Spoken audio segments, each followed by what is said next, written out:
अज्ञान विधानसभा क्षेत्र के राष्ट्रीय जनतांत्रिक गठबंधन लोकप्रिय ईमानदार जुझारू प्रत्याशी श्री प्रभुनाथ प्रसाद जी को चुनाव चिन्ह तीर छाप और बटन दबाकर भारी से भारी मतों से विजयी बनाए। तीर छाप जिंदाबाद, प्रभुनाथ प्रसाद जिंदाबाद। वोट दे के विजयी बनाई है,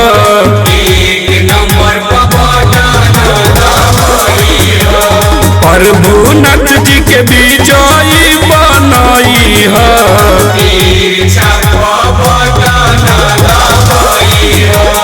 हाथ जोड़ी मांगे आशीर्वाद,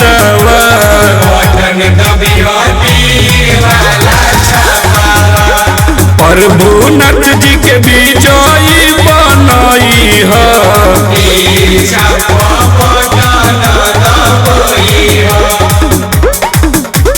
आपका नेता कैसा हो, जीतेगा भाई जीतेगा। तीर छाप जिंदाबाद, प्रभुनाथ प्रसाद जिंदाबाद।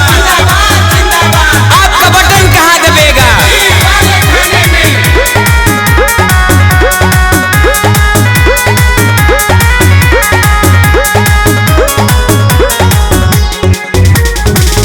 जीती है तो करी है अपन क्षेत्र के विकास हो, कबो नहीं करी है रउआ लोग के निराश हो।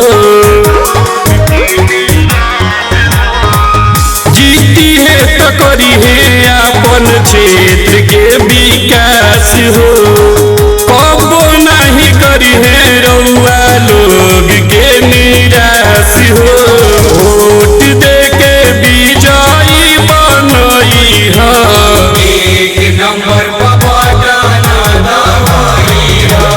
प्रभुनाथ जी के विजयी बनाई है।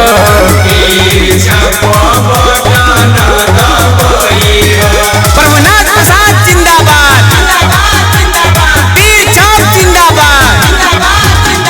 आपका नेता कैसा हो, जीतेगा भाई जीतेगा।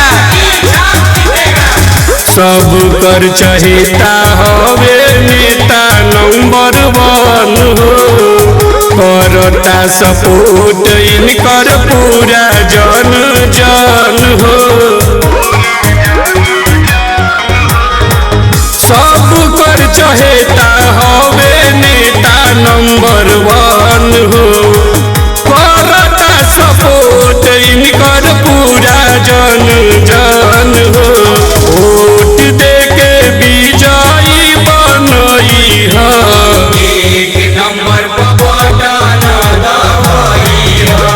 प्रभुनाथ जी